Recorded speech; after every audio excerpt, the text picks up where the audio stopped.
Hi viewers, welcome to సిసిరా kitchen. ఎలా ఉన్నారు అందరూ బాగున్నారా? ఇవాళ ఈ వీడియోలో ములక్కాడ పప్పు ఎలా చేసుకోవాలో చూపిపోతున్నాను. ఏంటి, ములక్కాయలతో సాంబార్ చేస్తారు కానీ పప్పు కూడా చేస్తారా అనుకుంటున్నారా? ఒక్కసారి చూడండి ఎంత బాగుంటుందో. చూసి మీరు కూడా ట్రై చేయండి తప్పకుండా. టేస్ట్ అయితే చాలా బాగుంటుంది.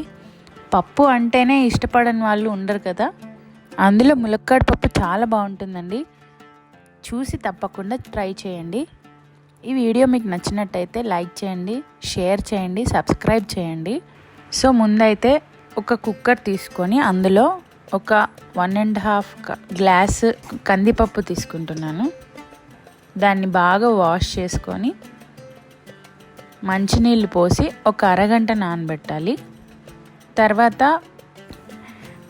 ఇప్పుడు గ్యాస్ ఆన్ చేసుకొని పప్పు అయితే పొయ్యి మీద పెట్టేస్తున్నాను. నేను ముందే విజిల్ పెట్టట్లేదండి.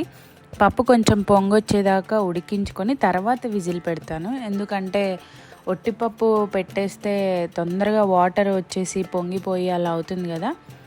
చింతపండు కూడా కడుక్కొని వాటర్ పోసుకొని నానబెట్టేసుకుంటున్నాను. ఈ ములక్కాడ పప్పులో ములక్కాడలు, టమాటాలు, ఉల్లిపాయలు, పచ్చిమిరపకాయలు వేస్తాము. సో ముందైతే వాటిని కట్ చేసుకుందాము.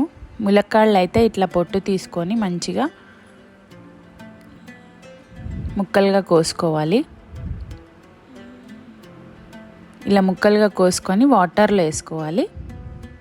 చూడండి, పప్పులో ఇలా నురగొచ్చింది కదా, ఈ స్టేజ్లోనే ఒకసారి కలుపుకొని మనం అందులో కొంచెం ఆయిల్, కొంచెం పసుపు వేసుకొని కలిపి మూత పెట్టేసి విజిల్ పెట్టాలి.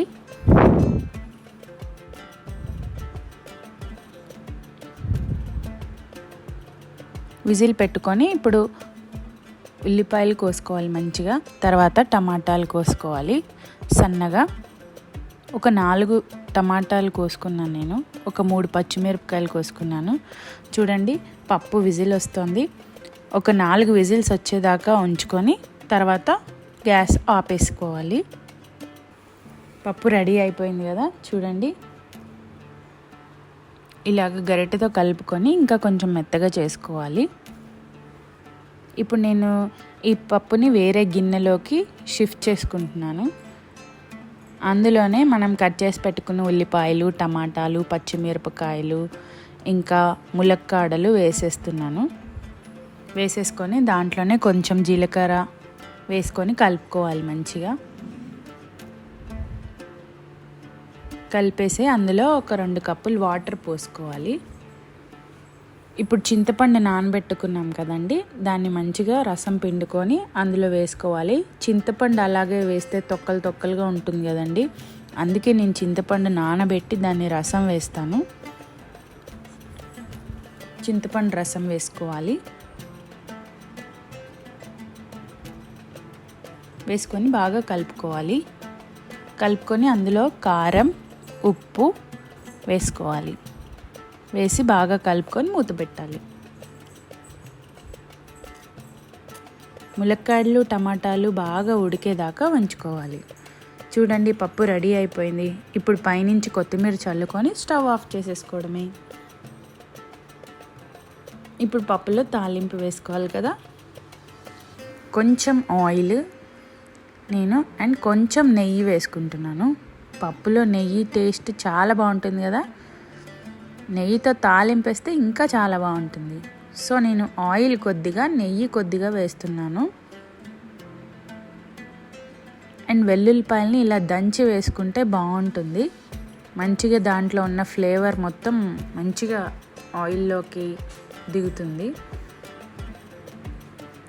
ఇట్లా వేసుకొని వేపుకోవాలి. ఇప్పుడు ఇందులోనే ఒక 3 ఎండుమిరపకాయలు, జీలకర్ర, ఆవాలు వేసుకొని బాగా కలుపుకోవాలి. అవి కొంచెం వేగాక అందులో కరివేపాకు వేసుకోవాలి.